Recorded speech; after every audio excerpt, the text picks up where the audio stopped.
Welcome to Wine Country at Work. I'm Ralph DeAmicis, your host. Today we're over here at the Carneros Mercantile, right on the line between Napa and Sonoma. Carrie is being kind enough to host us today. This is part of our tour guide series. And today my guest is Jan Silberstein. Jan Silberstein. I get it right eventually. And he is a tour guide. His company is Zen Wine Tours. He tours both counties like we all do, of course. And Jan's story is especially interesting because, like many of the guides, he's not from here, but his not from here is even more interesting. Jan, where were you born? Well, good morning, Ralph. Good morning, everyone. Thank you so much for having me this morning. I'm originally from Germany.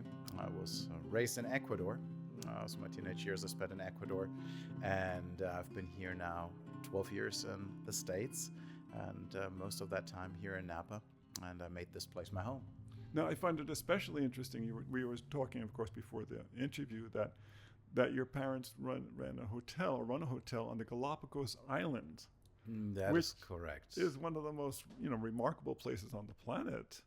Indeed. It was my into the hospitality as a teenager already. We would visit the islands on every vacation.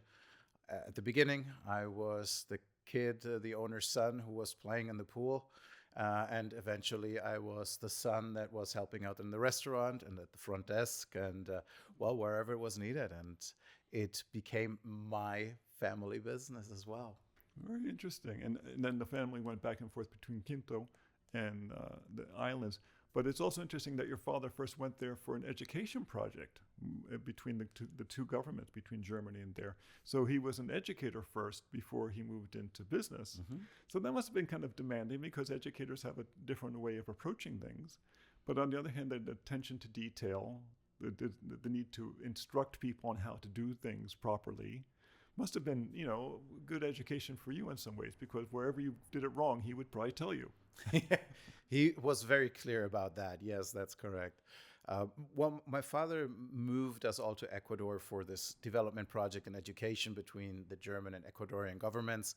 He would educate teachers how to teach, and he was able to travel to the most remote places of the country. So he fell in love with Ecuador, with its people, with its landscapes, with its culinary, extraordinary items that they have there, such as fruits and vegetables. You cannot imagine the markets over there. And that brought him to the thought of, okay, what will I do? What will my family do with the rest of our lives? And they had the chance to buy this property in the Galapagos Islands from Lucrecia Angermeyer family, actually from Germany, who had moved to Ecuador mainland and then to the Galapagos Islands many decades ago.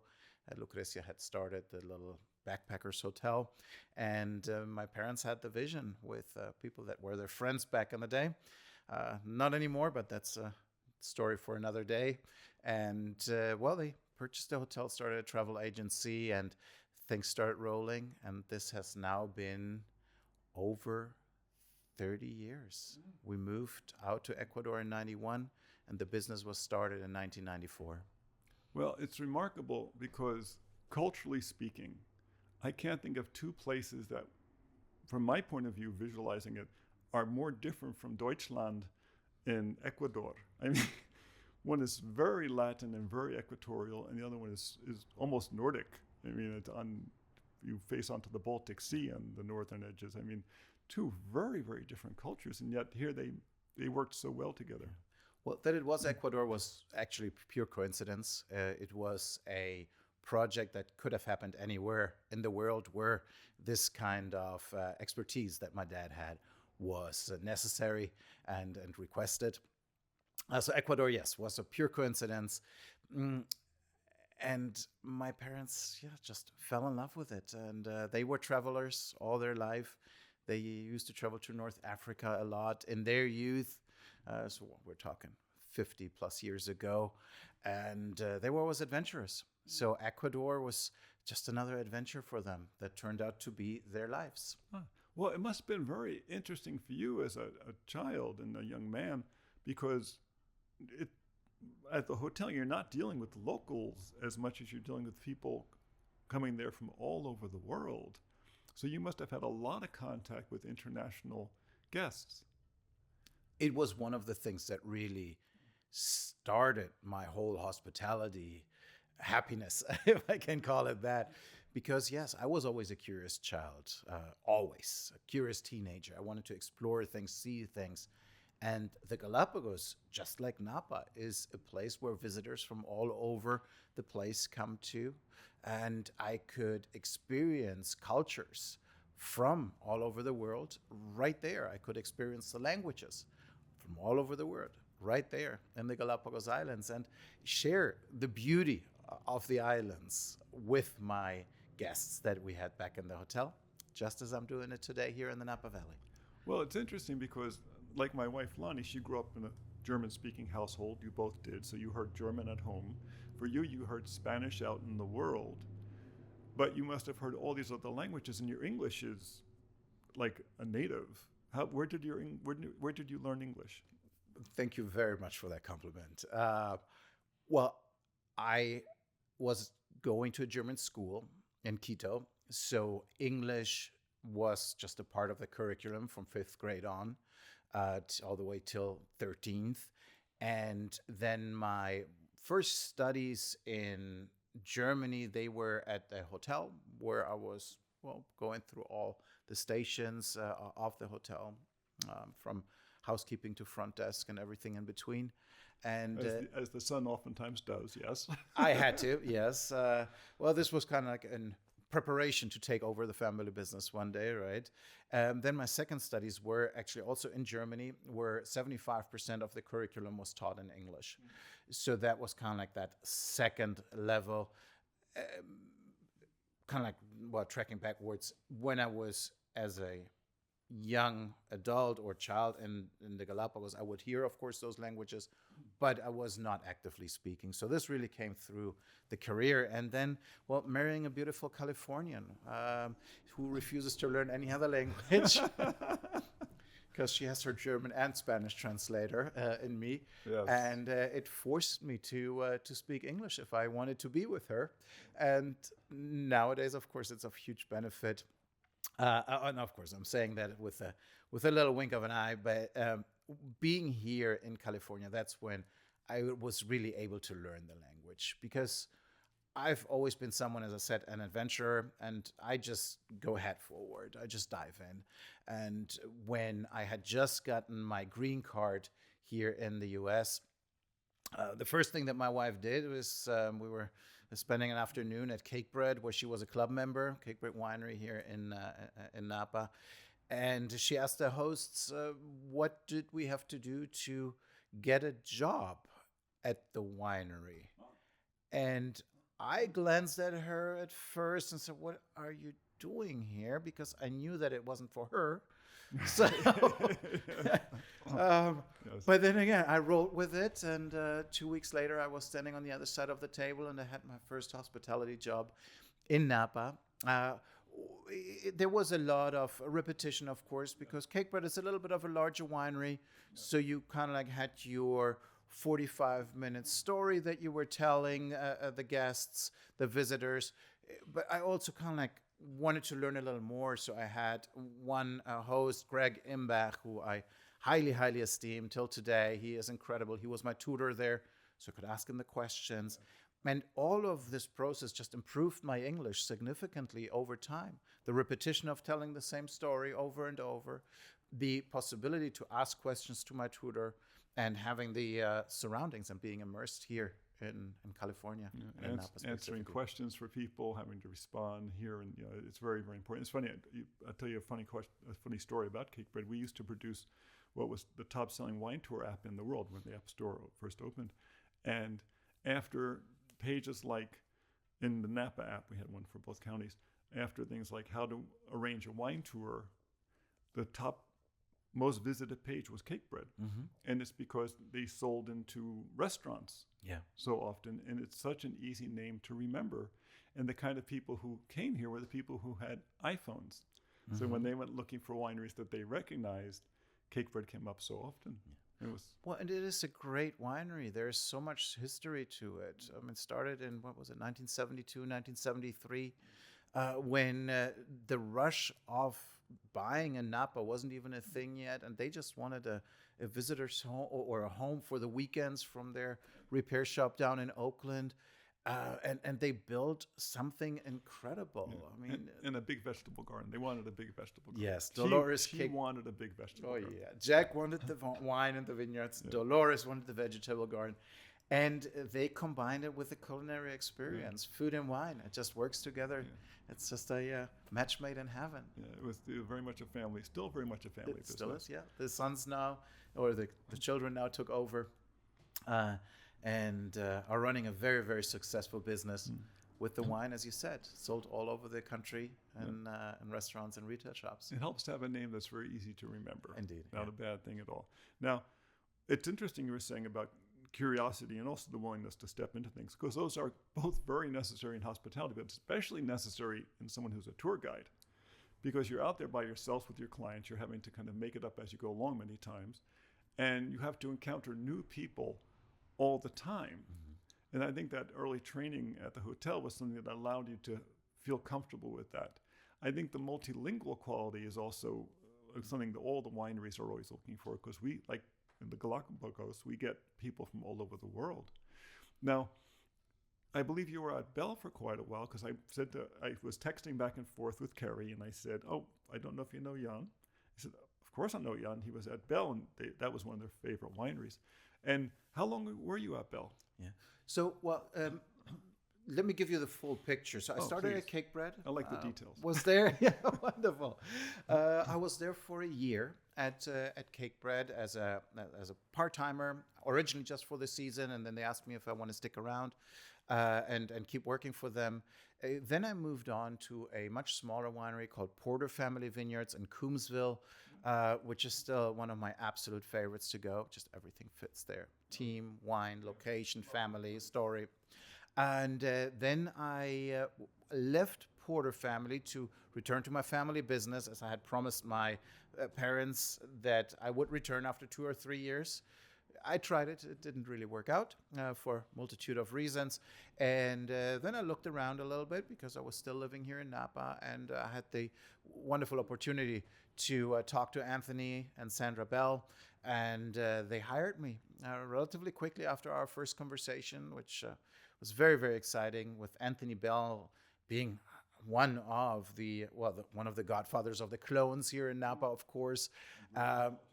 Beautiful Cabernet Sauvignon. His background is just outstanding, coming all the way from South Africa, making his way here to Napa, and creating something beautiful, first for BV, Beaulieu Vineyards, and then Bell Wine Cellars. And I had the great opportunity to spend 4.5 years with them. You know, especially that property is so nice, because you're on that kind of belly of the valley where you go down 8 feet and there's muck there already. So the vines, it doesn't take that long to get into that rich soil, and it tended to really make, I think, really voluptuous wines. Yeah. Their Merlot, their estate Merlot is absolutely outstanding. Oh, the Merlots in that region are just, they're next door at Trefethen. I mean, that whole area grows just the best Merlots in the valley. I agree. Oaknoll, Yountville, those are the two places to get your best Merlot from. Those big berries need a lot of water through the roots, But that's interesting. Yeah, that was a great winery to work at, because it was a winery owned by winemakers. Indeed. People who really understood it, and so you could learn from them. Yeah. Family owned, family run.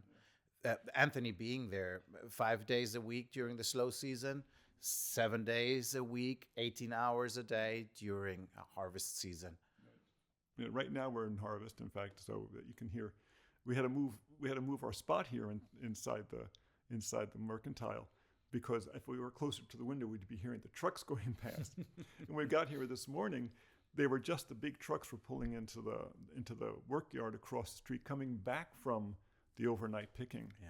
Yeah. At least we get to work during the day, which is nice. Yes. Which is the nice part of it. One of the many things that I love about our beautiful wine industry, let it be working in hospitality at the winery from 9 to 5, or with what we do, definitely daytime, sometimes a little longer hours, especially for one-man shows like ourselves, right? We do everything ourselves.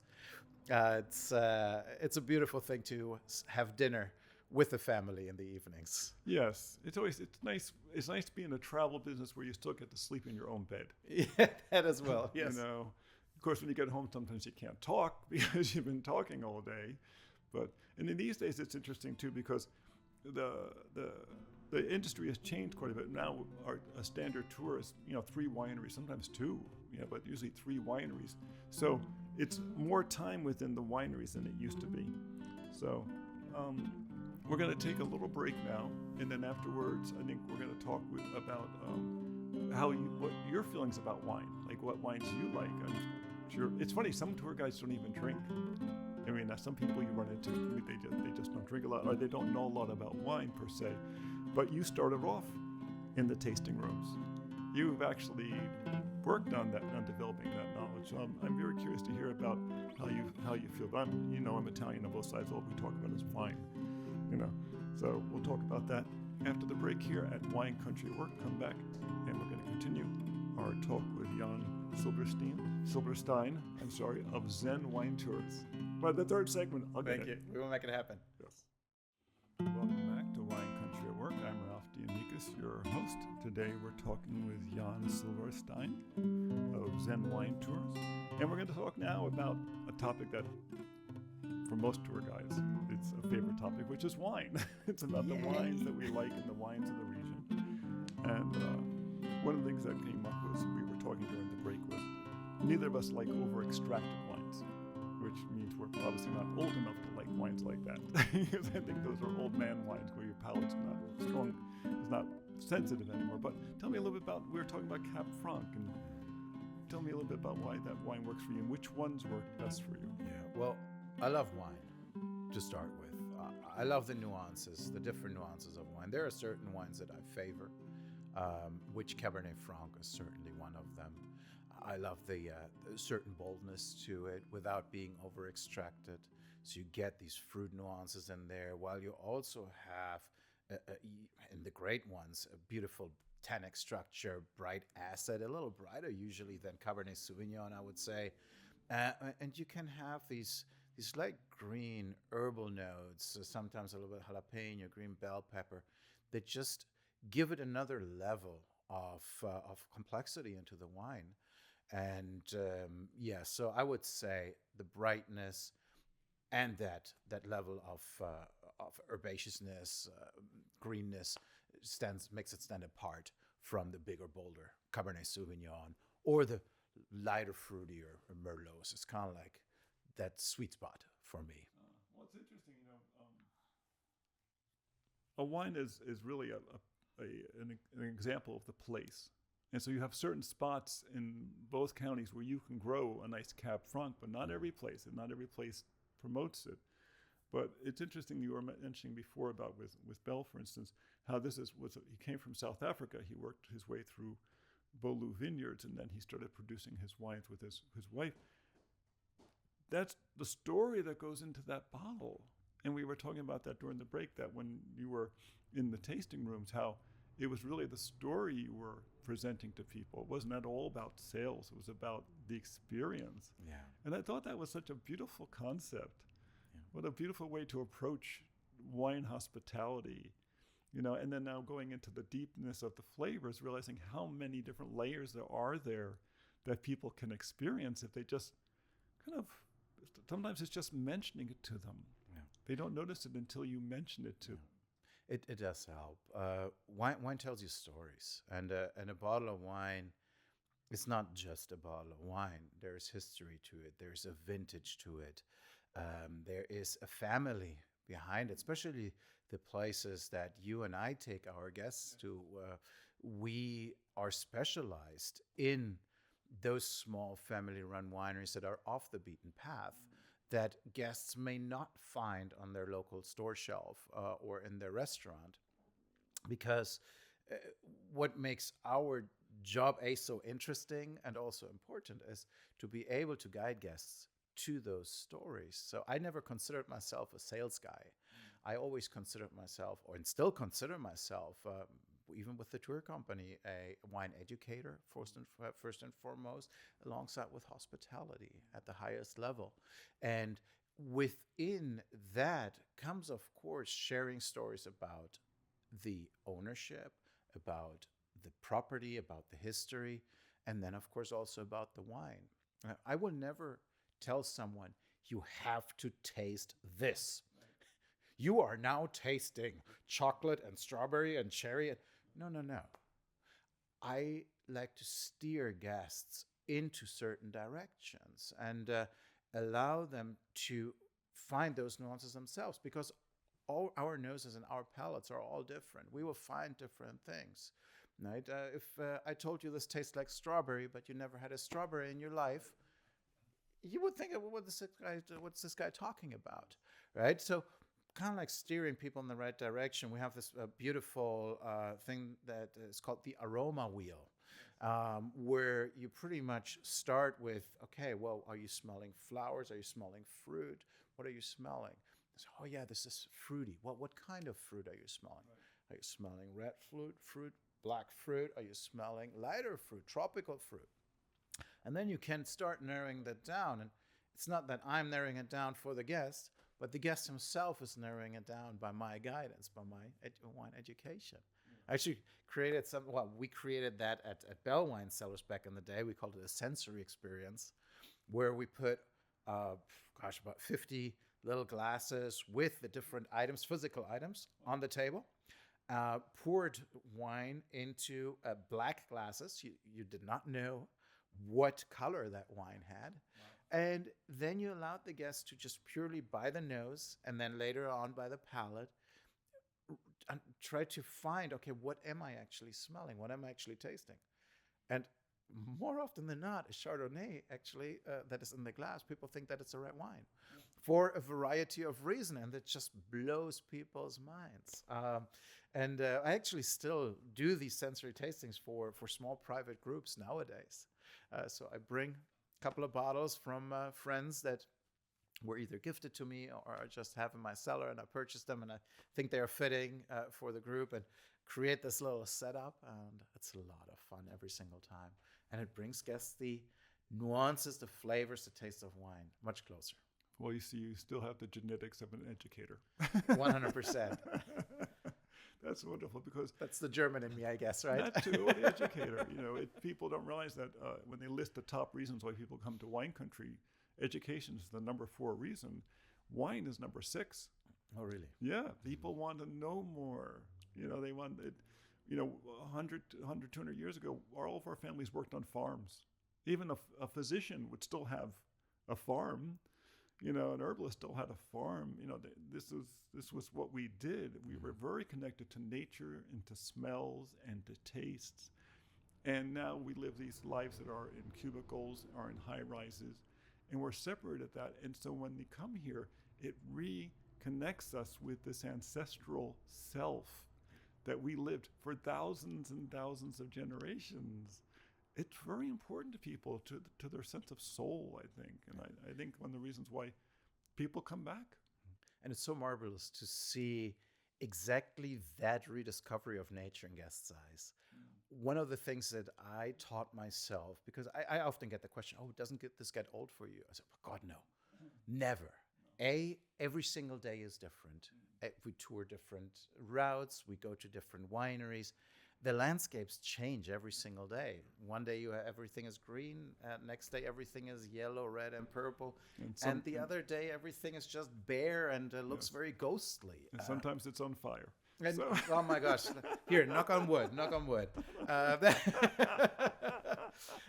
That's the last thing that we definitely want to see. Definitely the last thing we want to see. But so seeing the things, I educated myself that seeing things, smelling things, tasting things, going out in the vineyard, showing them how vines are grown, how the grafting process works, tasting a grape off the vine like a winemaker does, and I've done it 100 times more.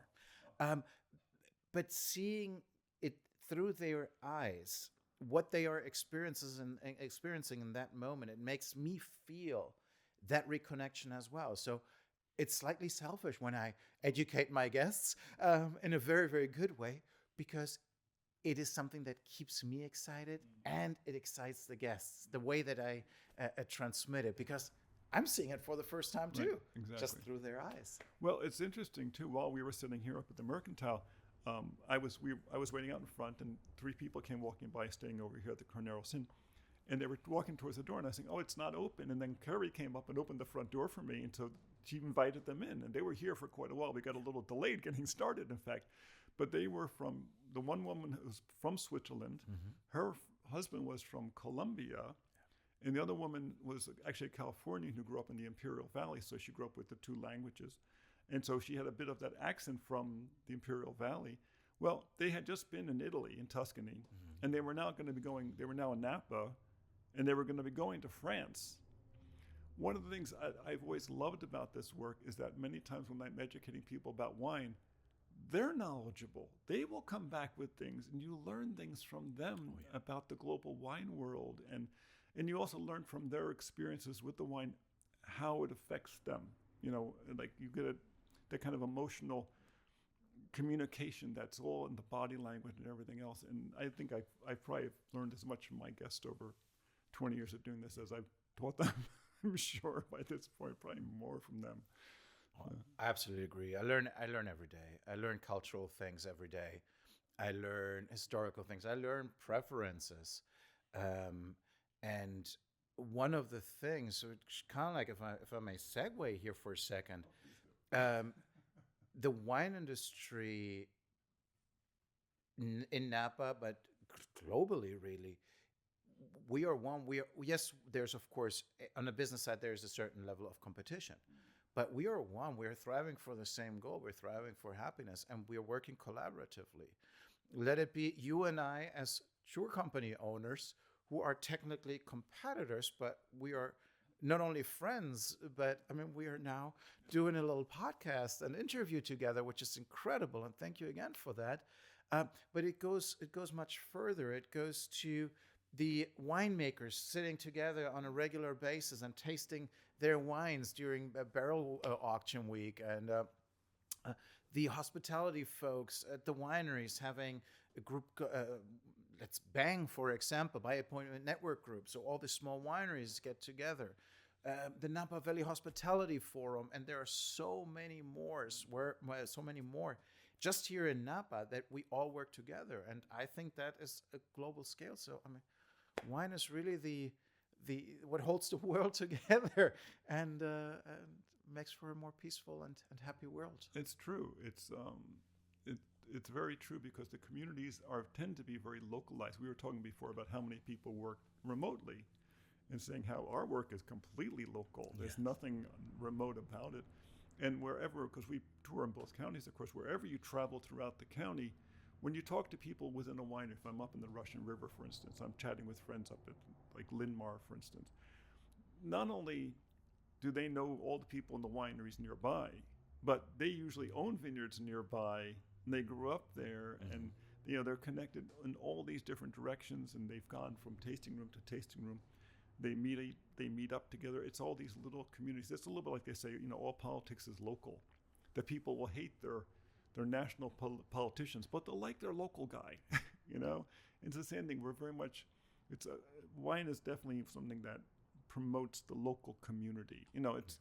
I've written in. I'm trying to think of one of our books. I'm trying to think of where I wrote it now. It might be in the stories book, maybe. But it's about the idea that, you can describe scent fairly well, because scent is up higher in the brain. And the Rockefeller Institute did a study, and they found that the body can detect almost 1 billion different scents. Unfortunately, like 90+% of them are bad, but we can detect them. But you never forget a scent. But it's easier to recommend, to suggest that and say what's like this or that. But flavor is hard because it's in the palate, which is where speech happens. So it has to share the same spot as the speech centers. So it's very hard. They always say there's only, they say 5 or 6 flavors. Well, there's a lot more. We just can't describe them. And the only way you can really describe them is say, here, taste this. Yes. Because the wine itself, the flavor itself, is the language. And I always say a great wine has no problem telling its story.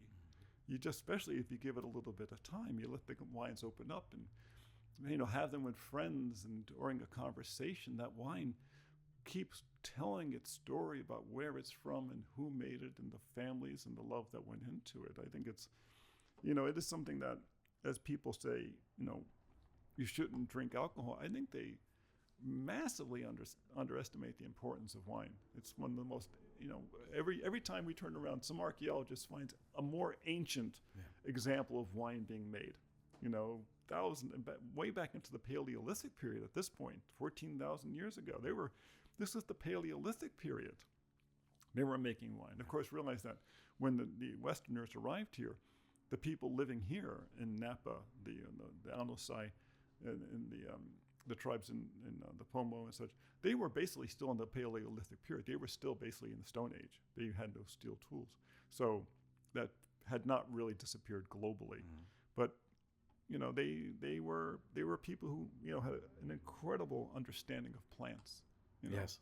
So understanding now, and a sense of place as well. Oh my gosh. Yeah. I think many of them are still here in spirit. Well, we work in feng shui and such, and we're called in around the valley. When we first moved here from Philadelphia, I said, well, it's a newer area. We're not going to find a lot of ghosts and spirits and things like that. Boy, was I wrong. All these caves. Now, I think in the next section, I'd like to talk about, how the industry has changed. How you've been doing this 10 years now between the different companies? Well, I started working at the winery in 2013, if I'm not mistaken. So 12. May of 2013, and I actually left out the last winery where I worked. So I ended up at Bell Wine Cellars earlier.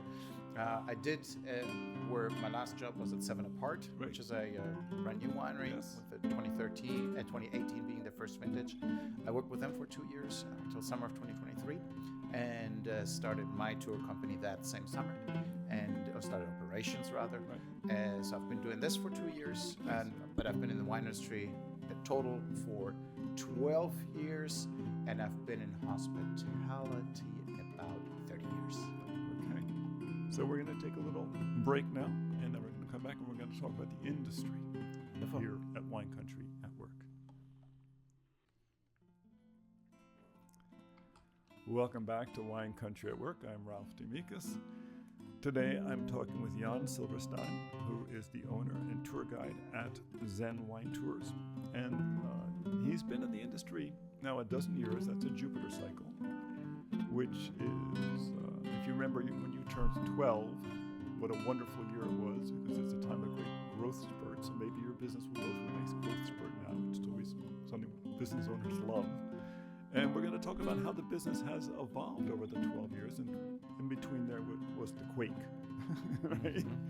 There was the massive fire in 17, another fire in 20, Another in 20. Yeah, another 2 in 20. And then we also had COVID. So the industry really changed. And what's especially interesting here is that you've been on both sides of the tasting bar. You've been on the side where you're pouring the wine, the other side where you're bringing people in the door. So you really have a unique perspective. Most guides have not worked actually in tasting rooms. Most of us come from a different direction. Yeah. So what are your the shift that you saw between COVID and after COVID? Well, the times, of course, have changed. The big collectors are aging. The big collectors are saying that they have way more wine in their cellars than they can ever drink.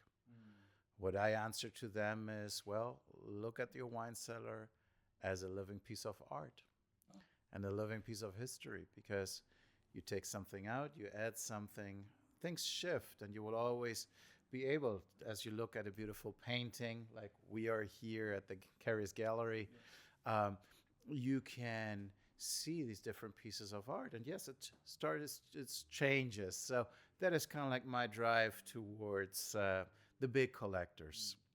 But what I've been seeing is definitely the amounts purchased is one of the things that I believe have slowed down. So people, instead of buying multiple cases of a specific wine, they rather focus and buy a 3-pack or a 6-pack of a wine that they really love, and a few other bottles of different wines. I think that is something that we've been seeing across the board, and with more and more wineries being around, more and more opportunities to taste, that it makes total sense. Because people want to take something from each place where they go. Again, taking home those memories from each place, but just maybe not the multiple cases. That is one thing that I've been seeing. The other thing is that wineries are starting to cater more and more to the younger generation that seems to be looking for experiences. They are, I know it has become a buzzword for a certain amount of time, then other people are shunning the term experiences, which I believe that, yes, experience is something that we do. And I mean, my title is CEO, Chief Experience Officer, Chief Experience Officer, for good reason, because that is what we're creating here, right? And wineries are adapting more to that. You're not just pulling up, standing at a tasting bar, and you get your 4, 5, 6 wines with 50 other people at the same bar. The host just pouring the wine, telling you this is what it is, this is what it is, this is what it is. But it has evolved much more into personal experiences, private experience, especially at the places that we go, where you may have employees that are the hospitality team, but you often have the owners showing up and saying hello and making that part of the visit extra special. So from that more broad, just tasting wine to experiencing the Napa Valley, I would say that is a change that I've seen over the last 12 years.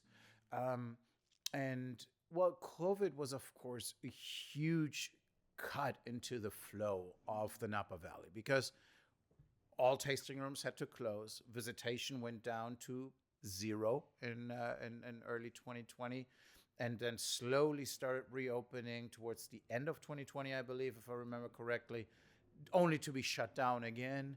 A lot of restrictions happened. The by appointment only was heavily enforced. So wineries that may have gotten away with walk-ins, kind of like the gray zone of, oh yeah, make an appointment on the parking lot and then we can get you in. That kind of like stopped completely at that point. I see signs out on Highway 29 now, though, where it says walk-ins welcome, tastings today. So, I mean, if you ask me to describe Napa in one single word, I would say it's resilience.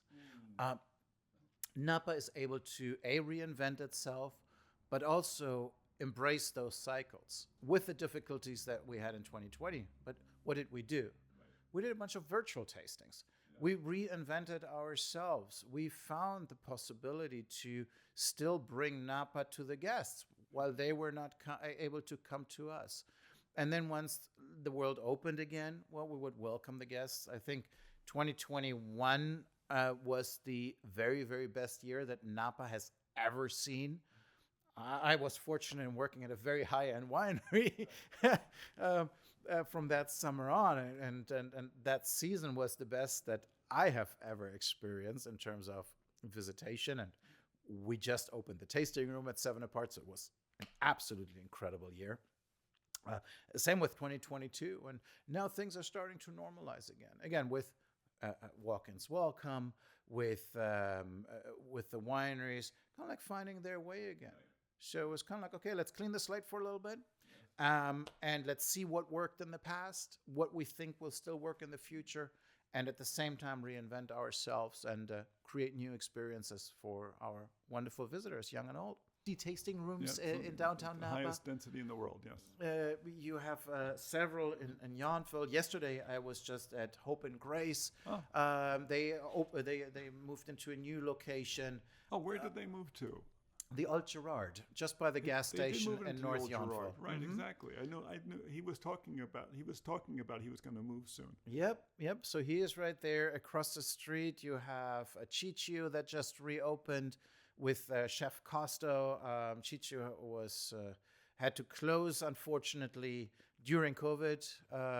And then Chef Costo brought it back to life with a very similar menu as before, similar environment, very laid back. That's exciting times. Well, it's interesting too about, years ago there was like basically I think 2 tasting rooms downtown. One was the Vintners Collective. But over in Sonoma, there was never a lot of tasting rooms either. There was really a handful of tasting rooms. But this overall migration now of the tasting rooms into the towns, because these small winemakers could say, I can be downtown for, rather than trying to make my location, suitable for visitors. I can and be get right the down permits. and get the permits and get the access and everything else that goes out in the parking lot. The parking lot's my street parking. Now, when you walk around the Sonoma Plaza, it's evolved as well. It's funny, Sonoma, the plaza was always different from Napa because General Vallejo kind of put himself there because it was midpoint between the 2 rivers, Napa River to the east and the Petaluma River to the west. And his brother had his brother had his estate over here, right up off of Trancas. When it's called the Long Hill or Long Meadow estate. It was right fairly close to the Silverado Trail. And that was the spot where they would cross the river.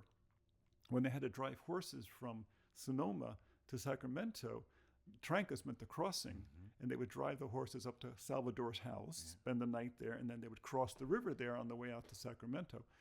And then he had a pueblo out in General Vallejo, Mariano, had a pueblo out in Petaluma as well. So he was halfway between. But because it was a little dry spot, they never had any changes. Basically, the way you see the plaza now is the way it was like in 1920, because that's about the time when they planted all the trees. But in the same way that this move towards individual tasting rooms has happened, because people realize that people want to try lots of different kinds of wines. It's one of the places where Napa has had a challenge because half of our grapes are Cabernet. Yes. And a big chunk of them beyond them are the Merlots, the Cab Francs, where we're seeing now with a lot of replanting, and I've been talking with my friends who are involved with this, they're going through a lot of like soul searching about what do we plant? Are we going to plant more Cab when the boomers are all getting older? And that's their grape. Those are the bankers' wines. What are they going to plant? And they're also having to watch climate change happen at the same time. Places where you could plant before, maybe you don't want to plant now. You get up by Calistoga, it's getting a little too hot even for Cab. Yeah. What are you going to plant there? Are you going to plant more Spanish varietals, right, that are used to the desert-like conditions?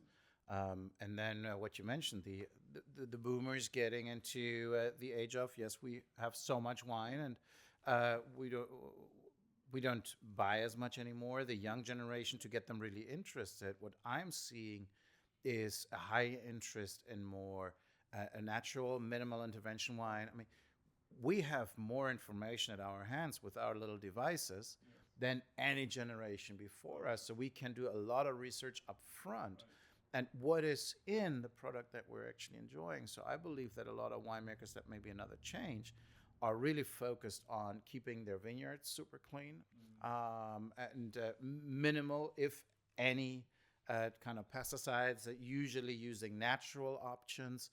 And then you have wineries, small wineries like Mackenzie Mueller is a great example, or Mathiasen, that are looking to create lower alcohol wines, minimal intervention, try to work with natural yeast that you find on the grapes or in the winery itself naturally, and create these very, very special, unique wines, and also with varietals that may have not been the traditional Napa Chardonnay or Sonoma Chardonnay and Pinot and Napa Cabernet Sauvignon, but kind of like venture out a little bit, which I think will make Napa even more interesting than it is today in the next 5, 10 years and decades to come. Well, I think that as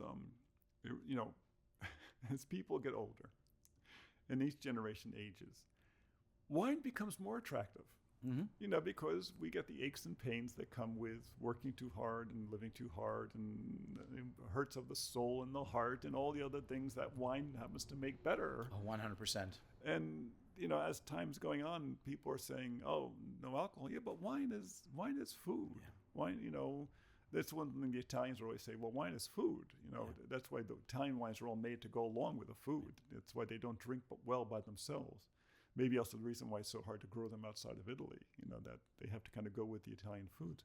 Luckily, where we are between Sonoma is so close to its climate to northern Italy, Napa is so close to Tuscany, and maybe even southern Italy in certain sections by the time you get to Calistoga, that we have those kind of places where you can grow the olive trees. Mm-hmm. You can grow the types of plants that wines do so well with, and it really, I think, is an advantage. I mean, everything we do here is long-term. There's nothing we do that's a short-term benefit. You put grapes in the land, you plant vines, and 5 years later you got grapes. And 2 years later you got wine, and now you're going to start marketing it. Yeah. It's like that part just begins. Everything's long-term.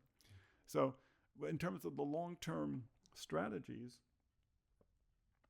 I think we need to keep our eyes on that, especially as we move forward. I notice in your work, in my work, we're seeing wealthier and wealthier people coming.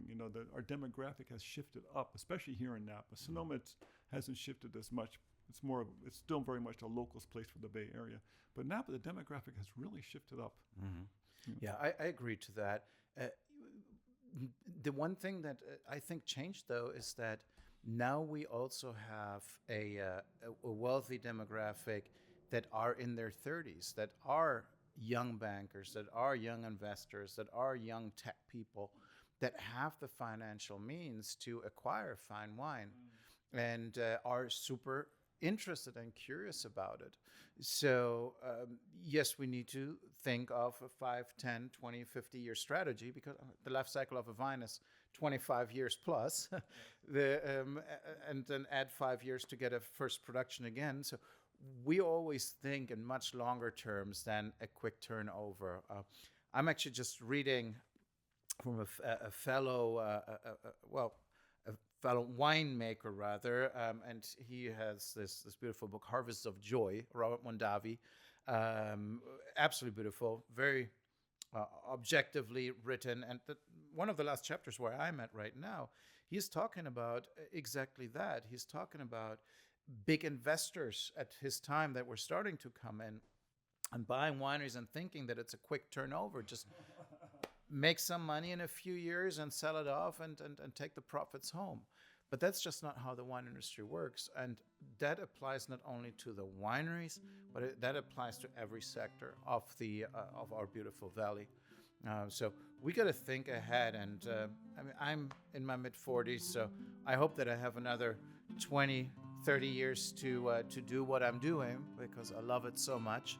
And we will see many more changes, and I am pretty sure that we will see them going into even more beauty and more exciting things than we already have today, which of course is an incredible time.